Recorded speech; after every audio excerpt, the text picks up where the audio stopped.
for the very first episode of the TFD Performance Podcast for 2023. I am joined by senior performance dietitian, Combat Jack, also known as Jack Doherty. Thanks for coming back on. Thank you for having me. So tell the people where you are and what you're doing at the moment, Combat Jack. I'm currently in Rawai in Phuket, in Thailand. I'm here with Joseph Luciano, just helping him get ready for his title fight in March. Also visiting the guys in Bangtao as well, just to catch up with some of our friends and look at doing some collaboration stuff. So just a bit of business, a bit of helping with Joe's fight camp, and also just doing some training myself. Yeah, it's a really popular time of year to be heading over to Thailand. Lots of fighters going over there at the moment. I think you would know better than anyone. Once you go over there, right, it can be a bit of a shock to the system. And that's what we want to talk about today, because obviously we work with loads of fighters, not only just based in Thailand, but that go over there for training holidays. And we always encounter the same issues when it comes to their nutrition. So to save you guys the drama, if you're planning to go over to Thailand to train, listen to this episode. Combat Jack's going to break down the most common issues that he sees over there and that he has seen himself, and then what we do with our athletes to help them get over it. Yeah, definitely. So let's start. Very first issue, and I think anyone that's been to any part of Southeast Asia will understand what this is straight away. Issue number one, hydration. Break that down for us, Combat Jack. I think hydration, obviously we talk about this a lot in general, but I think in Thailand or in Southeast Asia, it's one of the most vital aspects, because like if you're not kind of used to the heat, it's a different type of heat as well to Australia. As soon as you leave your hotel room, because everything's air conditioned, right? So as soon as you're leaving there, you just start sweating because it's so hot, so humid, so hot, so you're sweating. But then when you start to train, I've never sweated so much in my life. I actually met with Joseph the other day. Joe was lost 3.5 kilos in the session. So that yeah, the most important thing I think we talk about was like during training, prior to training, during training, after is hydration, but not just the hydration in terms of the water intake, but the electrolytes. If you see like some of the guys' gloves, it's just completely white sweat. Obviously, their sodium that they're excreting during these sessions is incredibly high as well. And if these guys are coming over and they're thinking, okay, well, should I bring my electrolytes with me or should I top up there? What's the best way to go about it? So you can go to 7-Eleven or the chemist, and they do have electrolyte little sachets. Obviously it's harder to read because it's all in Thai, but they do have electrolyte little sachets that we all use. Again, 7-Eleven or the chemist. The chemist has a more wide variety. They usually just call it some of them call it hangover cures and stuff like that, but it's usually just they use ask for electrolytes. They don't know what that is, but I would advise bringing your own as well, just so you can kind of read the labels and know what's in it. Again, sometimes the dosages may be different in Thailand because their rules about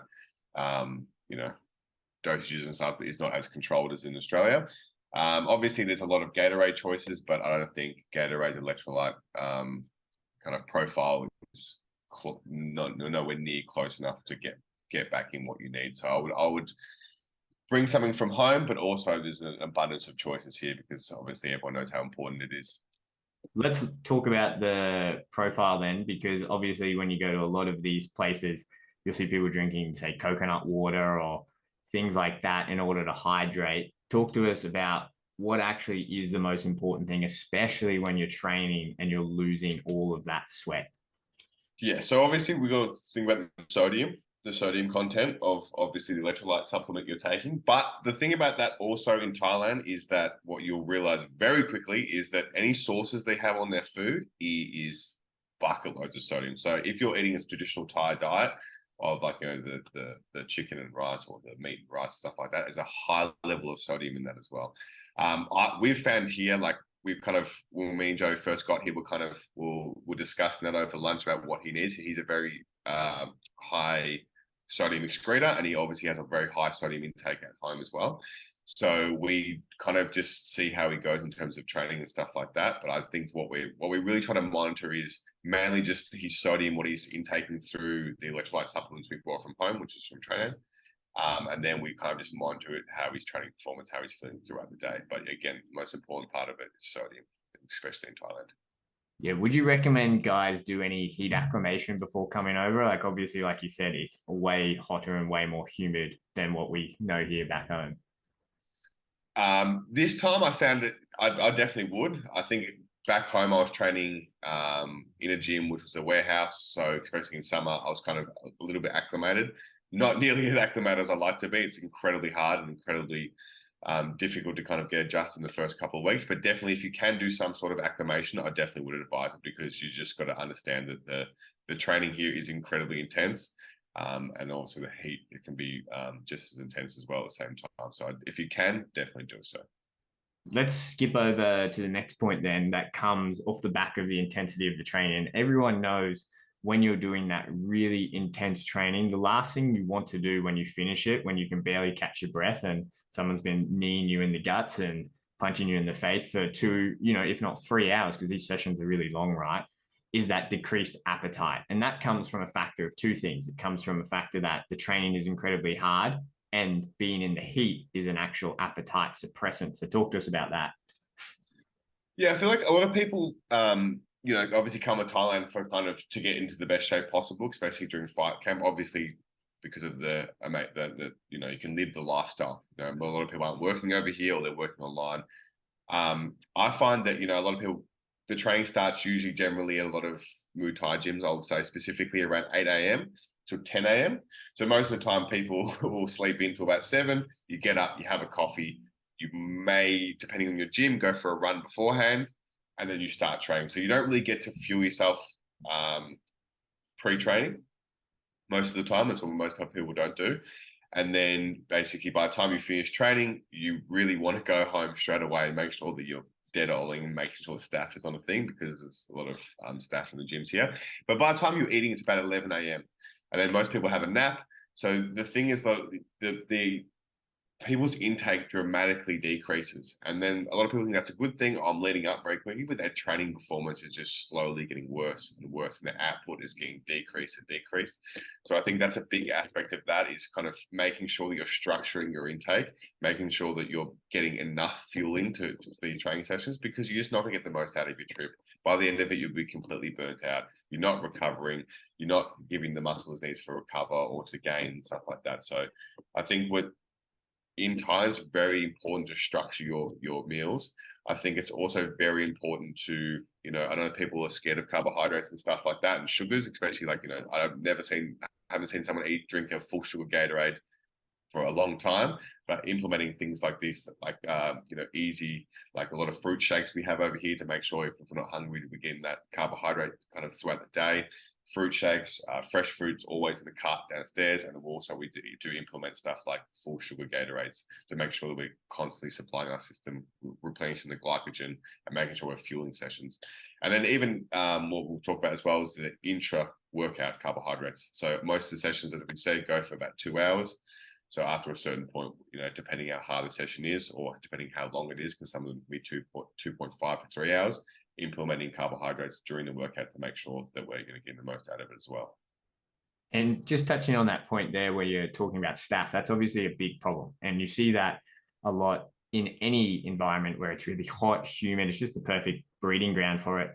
Obviously, there are situations that you can't avoid if you've got open wounds and you're rolling around and other people sweat and whatever, that's going to decrease it. But a big factor that a lot of people don't realize is that when you're under eating and you're not, you're burning the candle at both ends, so to speak. You're overtraining and then you're under recovering and you're not putting in the right amount of calories and you're actually decreasing your immune system and you're decreasing your body's ability in order to fight that staph. And that's one of the biggest things that I've noticed when you have people who train over here a lot, when they start eating properly and they start fueling properly, given that they're doing all of the hygiene and everything else that you're talking about, Jack, they end up having staph a whole lot less.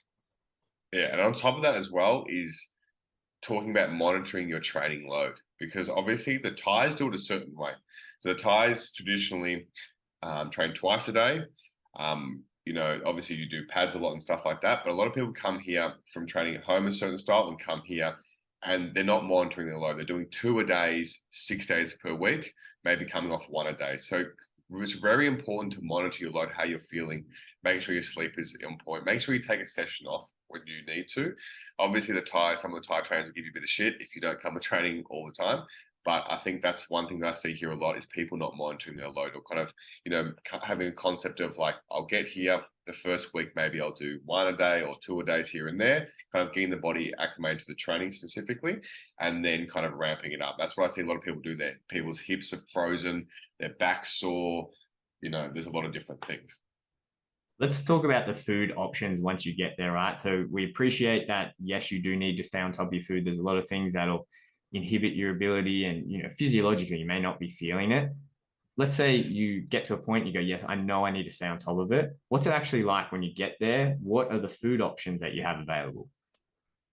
So the food options are quite good now in comparison to 10 years ago when I came here. So there's a lot of, meal prep companies now. It's very popular to, it's like a Western style meal prep. So most of them are owned by English, guys from the UK. There's a girl from our gym who's Thai who makes it, and specifically macros. It's like their menu's completely broken down, macronutrients. You can get custom meals. That's one side of things. That will be about, I think, generally about 250 baht, which is about, what's my maths, about 11, 12, $13, depending on the exchange rate, if you want to eat those kind of meals. But if you kind of follow like a traditional Thai diet and you go to like the local restaurants, which are quite, they don't look too fancy, but the food's fantastic, you're looking at a good meal from anywhere between, $3 to $5, depending on how large the meal. So the access to food is fantastic. I think sometimes the Thai dishes may lack a bit of protein. So it's generally when we go out to eat, we will order like multiple protein dishes, because obviously the abundance of rice and vegetables, the protein serving will be quite low. So we just make sure that we're kind of ordering more meat in terms of if you're doing the traditional Thai style thing. But if you eat from these prep companies, you can really have a fantastic diet here. I think that, for myself, when I come here, my gut health and everything is fantastic. Like, not to give too much information, but my poos are fantastic, which is usually a good indication of my digestive health. But yeah, and I think there's a lot of fresh options. There's a lot of like food vendors with fresh fruit and smoothies.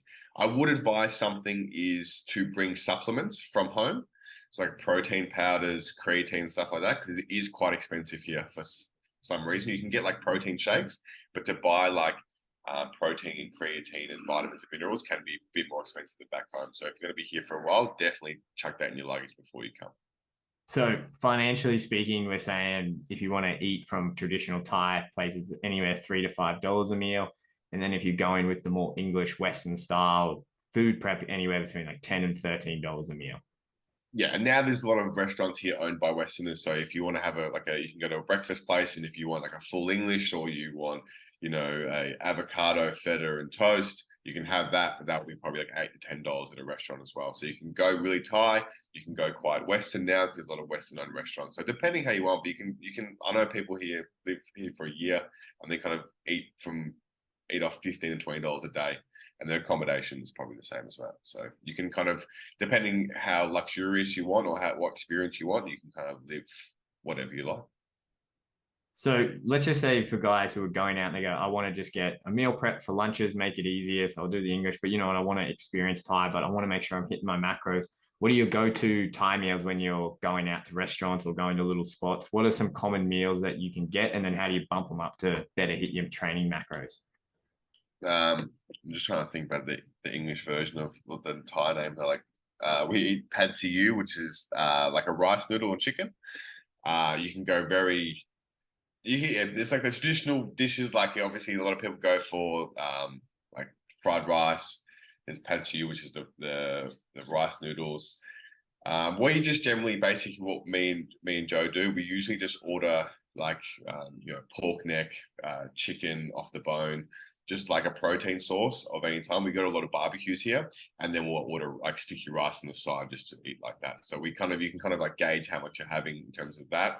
I just say any of the traditional Thai dishes, you can get here, like pad Thai, so forth, are fantastic options. But I think it's very easy to kind of stay on target here. The only thing you got to realize is that their meals will be a lot higher in sodium than back home. Yeah, which, like we said, isn't necessarily a bad thing if you're training a lot. So I think that's It's pretty much everything. vegetables, protein, and rice. So you're gonna get a lot of your macronutrients. So one thing that we did struggle with Joe for a few days is that his energy was a bit low. He was feeling a bit underfueled, and what we realized is that traditionally the Asian culture doesn't have a lot of fats in their diet. Yes, they use some oils and stuff, but not back at home. Like they don't really have large servings of like butter or avocado in their meals.